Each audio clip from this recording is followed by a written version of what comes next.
비판과 비난은 삼가하자. 비판은 상대의 입장이나 의견 또는 논리 등에 대해 시시비비를 가려 밝히거나 지적하는 것을 말한다. 그런데 상대가 이런 비판을 받아들일 준비가 전혀 되지 않았다면 상대는 어떤 형태로든 반발한다. 이런 비판의 부작용으로 생긴 갈등과 분노와 증오심 때문에 더 이상의 인간관계가 어려워질 수도 있다. 섣부른 비판은 마른 장작에 기름을 뿌리고 불을 붙이는 행위와 같을 수도 있다. 또한 비판할 때 그 사람의 사정을 제대로 파악 못한 경우도 많다. 그 사람이 그럴 수밖에 없었던 상황을 고려하지 않은 채 내 입장에서 일방적으로 비판한다. 그런데 내가 그 사람과 똑같은 사정이었다면 나는 그보다 더 나은 처신을 했을까? 누구도 자신 있게 장담할 수는 없을 것이다. 서로가 다른 환경에서 살아왔기에 생각과 언행이 다른 것은 당연하다. 상대가 나와 같은 생각을 해주기를 바라는 것은 무리가 있다. IQ가 100인 보통 사람이 다른 사람에 대해 분석하고 평가할 때 IQ는 어느 정도일까? 이럴 때 머리가 엄청나게 좋아져 IQ가 1억에 이른다고 한다. 그러나 그 사람이 자기 자신을 분석하고 평가할 때는 IQ가 10도 안 된다는 이야기가 있다. 매우 과장된 비유이긴 하다. 이 이야기는 자기 자신보다는 남에 대해서 좀 더 객관적으로 판단할 수 있음을 말하고 있다. 자기 자신에 대해서는 감정이 개입되고 주관적으로 변해 제대로 판단하기 힘들기 때문이다. 그렇다면 상대는 나에 대해서 나보다 훨씬 객관적으로 알고 있다고 봐야 한다. 상대가 나를 보는 것이 내가 나를 보는 것보다 더 정확할 때가 많다는 것이다. 물론 나도 상대를 상대보다 더 객관적으로 잘 알고 있는 경우가 많다. 그렇다고 해서 상대를 마음껏 비판해도 된다는 것은 아니다.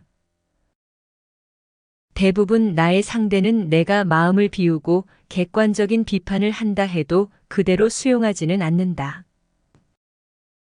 상대에 대한 나의 객관적인 생각과 상대의 주관적인 자신에 관한 생각 사이에는 괴리가 큰 경우가 많기 때문이다. 그래도 상대는 내가 이해와 사랑으로 비판하는지 잘 알고 있을 것이다. 그러므로 조금이라도 잘못된 의도에서 비판한다면 수습하기 어려운 상황으로 빠질지도 모른다.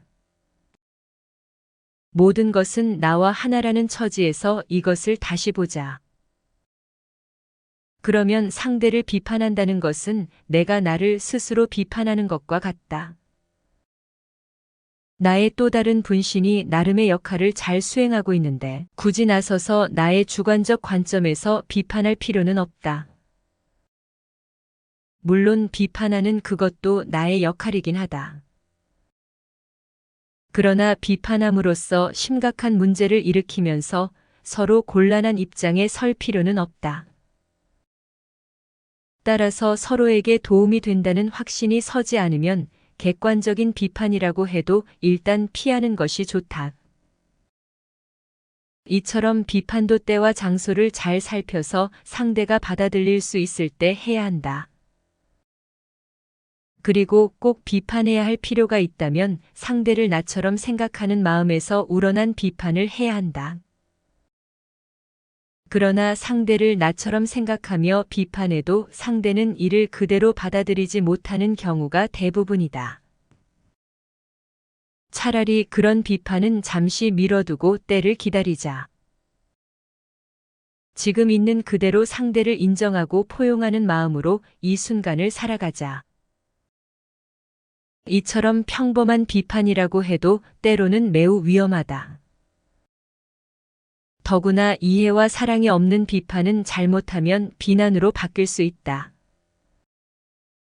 이런 비난은 자멸 행위나 다름이 없다.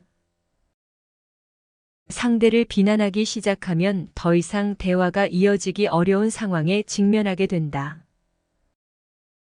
이것은 선전포고와 다름이 없다.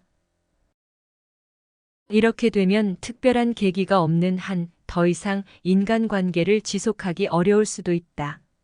전쟁 도중에 심리전 용도라면 모를까 정상적인 인간관계에서는 하지 않는 것이 좋다. 결국 내가 누군가를 비난한다는 것은 내 머리 위로 돌을 던지는 것과 같다. 내가 누군가를 미워하고 험담하고 비난하면 오히려 내 마음이 아프고 내 몸이 아픈 이유는 바로 그가 나의 또 다른 모습이기 때문이다. 끝까지 시청해 주셔서 감사합니다.